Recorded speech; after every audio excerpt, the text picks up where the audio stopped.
I'm George. I'm Linda. This is Get Morphed.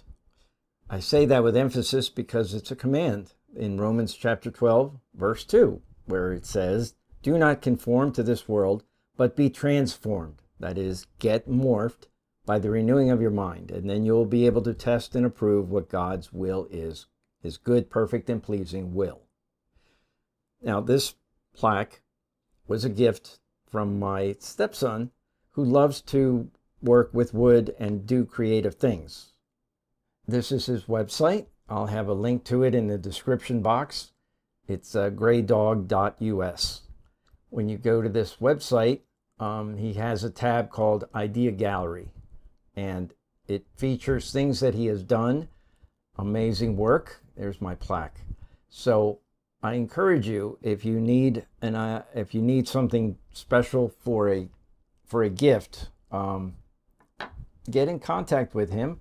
He has a contact page where you can leave your information, as well as he has his phone number so that you can give him a call and let him know what you would like him to do for you. All right, so now the topic for today is Linda sharing about what a holy moment is. We're going to talk about holy moments, as she has mentioned that before. First, we'd like to bring in a song that that captures a lot of what Linda's going to be sharing. Open my eyes that I may see glimpses of truth thou hast for me. Place in my hands the wonderful key that shall unclasp and set me free. Silently now I wait for thee, ready, my God, thy will to see. Open my eyes, illumine me, Spirit divine. Some of the words in this hymn certainly speak to me. The words, "Open my eyes that I may see glimpses of truth thou hast for me.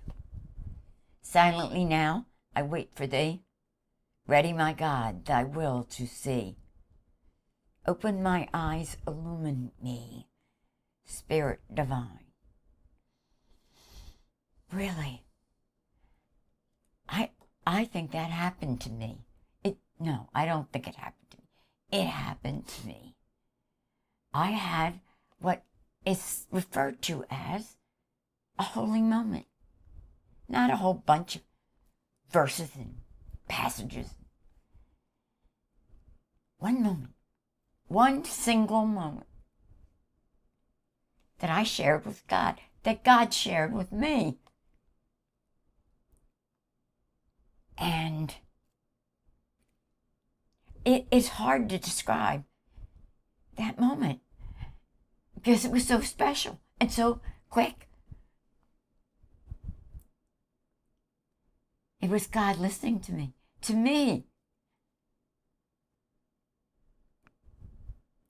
It let me know. It let me feel God's love for me. As the Holy Spirit illuminated you. Yes. I think George is right. But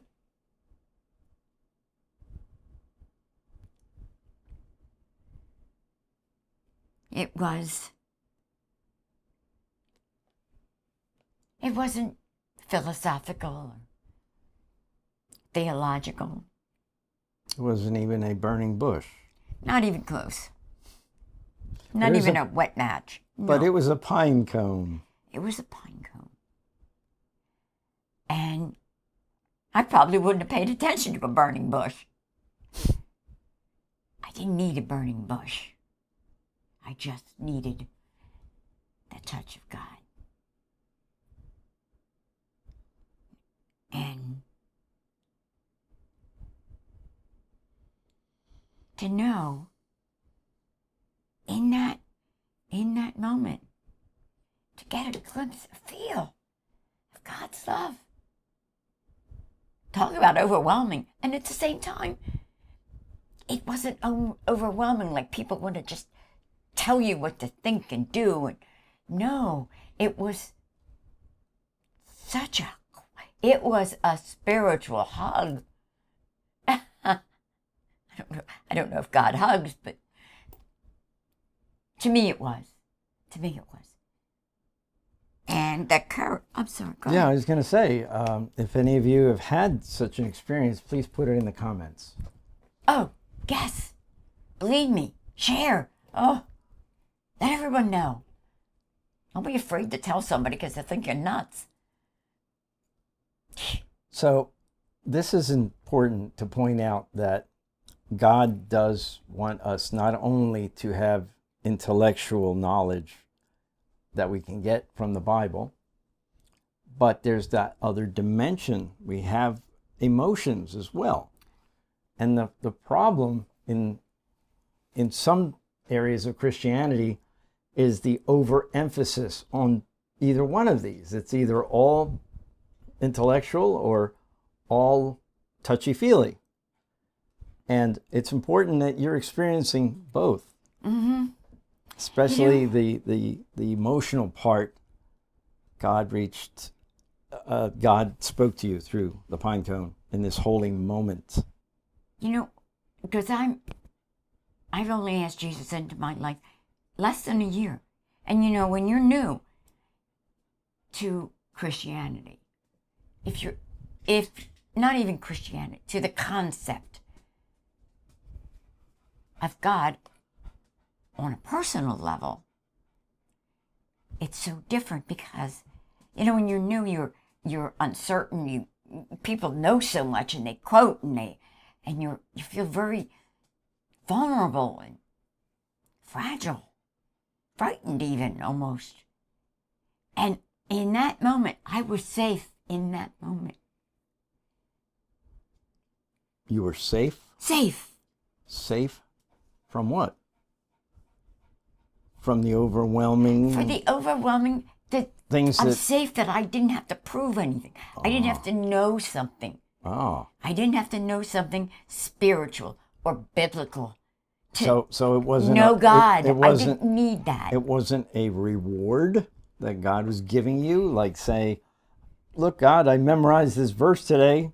Or, look what I did. I was good. And Not God even saying... close. Oh, okay, I'm going to give you a holy moment here. No. It was just... It wasn't a pat on the head and a lollipop. No. It wasn't not even... No, it was nowhere near a reward. It was more basic than that. It was...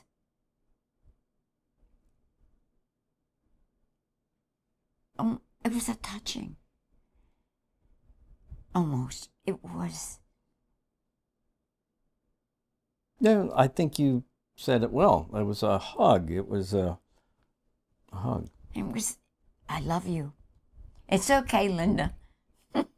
It's okay that you're looking at a pike. It's okay. Because I love you. I will always love you. And I believed that. I believed him. I believed what I was feeling and not hearing, but for those couple seconds, I felt that. I felt that I am loved. It doesn't come along sometimes real often. Right. I think what's really important here as well is that something that makes a really good evangelism tip for you folks, for everybody, is that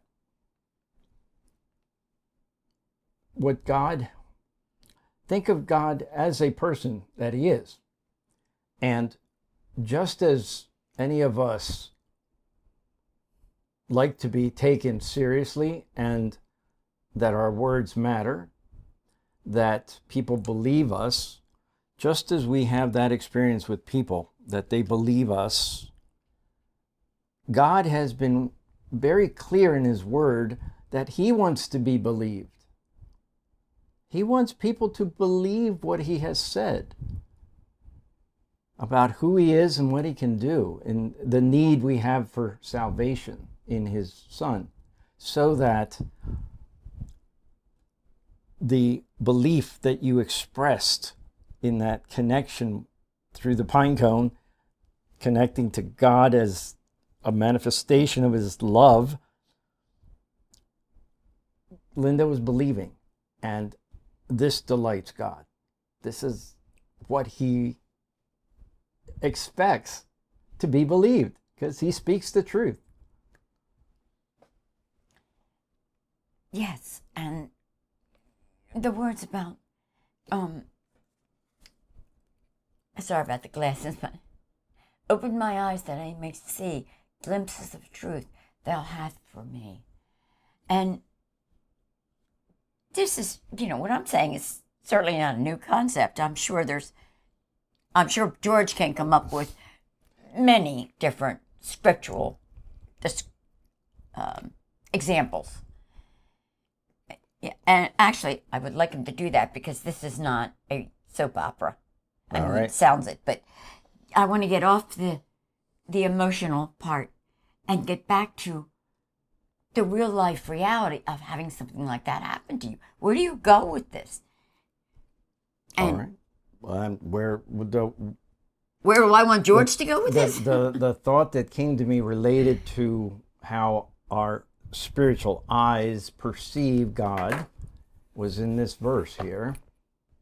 This verse is from Ephesians chapter 1, and this is verse 18 and 19. I pray that the eyes of your heart may be enlightened, in order that you may know the hope to which he has called you, the riches of his glorious inheritance in his holy people, and his incomparably great power for us who believe. So, yes, that is the thought for today. That was our conversation about how the Lord can use something as simple as a pine cone to provide you an experience of a holy moment, something that connects him and you, because you believe. God delights in being believed, just as you would. I mean, you would not like it if people constantly doubted what you were saying is true, but God has been merciful to everyone in the world.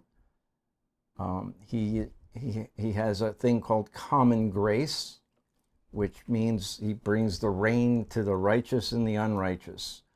Good things happen and bad things happen to all of us. And so God's compassion and love are to the world.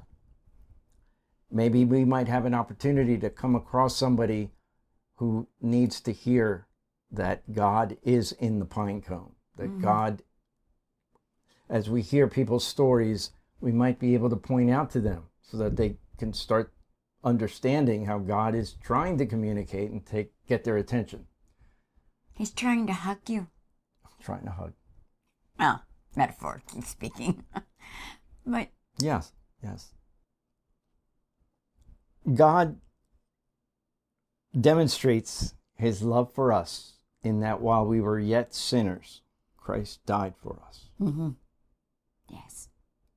So the point about God just doing it because that's his nature, to love, to express that love, to comfort those who are hurting, to rejoice with those who are rejoicing, and to be sharing the sorrow when there is sorrow.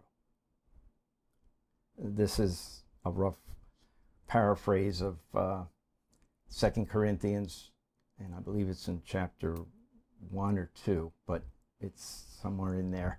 The idea that God is the God of all comfort, and he understands, and he will use a pine cone and a holy moment to lift us up, to encourage us, to love him more and love the world more.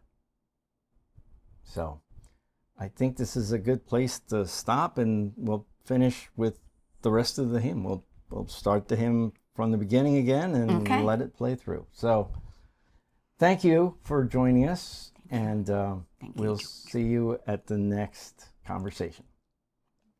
Bye.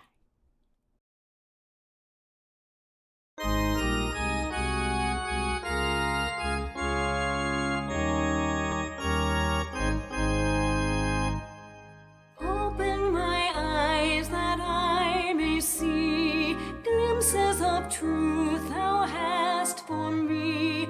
Place in my hands the wonderful key that shall unclasp and set me free. Silently now I